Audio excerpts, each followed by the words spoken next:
નમસ્કાર, હું છું કૃપાલાલ. ખબર ગુજરાતમાં આપ સૌનું સ્વાગત છે. વર્ષ 2025 હવે આંગણે ડોરબેલ વગાડી રહ્યું છે.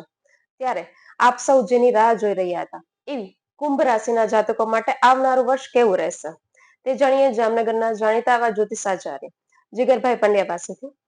ખબર ગુજરાતમાં આપનું સ્વાગત છે. કુંભ રાશિના લોકો માટે આવનારું વર્ષ કેવું રહેશે? કુંભ રાશિના જાતકોએ આ વર્ષ દરમિયાન ખૂબ જ સાવચેત રહેવાની જરૂર છે.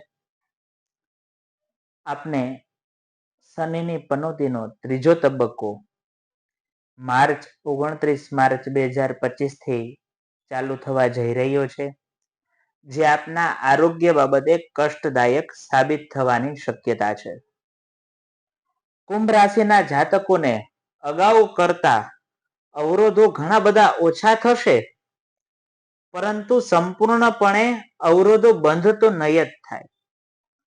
માટે આપને આ વર્ષ દરમિયાન પણ સાવચેતીથી ચાલવાની જરૂર છે.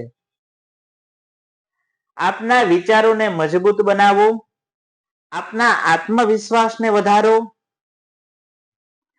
ધંધા બાબતે નવા વિચારો કરીને આપના ધંધાને આગળ વધારવાના પ્રયત્ન કરો. વિદ્યાર્થી વર્ગ માટે ખૂબ જ સારો સમય આવી રહ્યો છે. જેમને જમીન મકાનને લગતા પ્રશ્ન છે એ આ વર્ષ દરમિયાન હળવા થતા જણાશે. આપના અટવાયેલા નાણાં છે એ આપને પરત મળવાના યોગો પણ બની રહ્યા છે. કુંભ રાશિના જાતકોએ હવે આનંદમાં આવવાની જરૂર છે.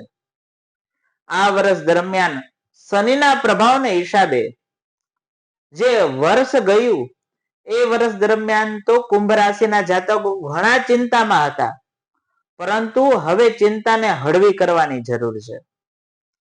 અધ્યાત્મનો સહારો લઈ ચિંતાને હળવી કરો. આપના મિત્રો અને સાથીદારોનો સાથ સહકાર આપને અવશ્ય આ વર્ષ દરમિયાન પ્રાપ્ત થવા જઈ રહ્યો છે. આર્થિક રીતે થોડું ચિંતાદાયક તો જણાય જ છે. દરેક ચિંતામાંથી દૂર થવા માટે કુંભ રાશિના જાતકોએ હનુમાનજીની પૂજા અવશ્ય ચાલુ રાખવી જોઈએ. આ વર્ષ દરમિયાન શક્ય હોય અને નજીકના હનુમાનજીના મંદિરે આપ ધ્વજારોહણ કરી શકો તો આપના માટે ઘણું સારું થશે. હનુમાનજી માટે કંઈક પ્રસાદ લઈને હનુમાનજીને ભોગ ધરાવો અને જે જરૂરિયાતમંદ વ્યક્તિ છે એમને દર શનિવારે ભોજન કરાવો. ભગવાન આપના મનના સંકલ્પ અવશ્ય પૂર્ણ કરશે.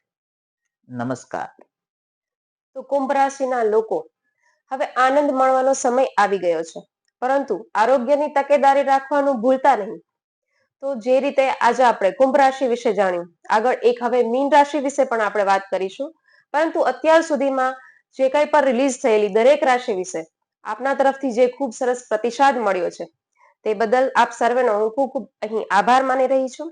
આવી જ રીતે આગળ પણ હજી મીન રાશિ વિશે આપણે જાણીશું. અમારી સાથે જોડાયેલા રહો ખબર ગુજરાત પર. જય હિન્દ, જય ભારત. મારા ઈષ્ટદેવની કૃપાથી મેં આપને રાશિ ભવિષ્ય જણાવ્યું, જે આપના રાશિને આધીન છે, જે સંક્ષિપ્ત રાશિ ભવિષ્ય હતું. પરંતુ યોગ્ય સાચું માર્ગદર્શન તો આપણે આપણા જન્મના ગ્રહોના આધારે મેળવી શકીએ છીએ, આપણા કર્મના ફળના આધારે મેળવી શકીએ છીએ. આ બધી જે આપને માહિતી આપવામાં આવી છે એ શક્યતાના આધારે આપવામાં આવી છે. નમસ્કાર.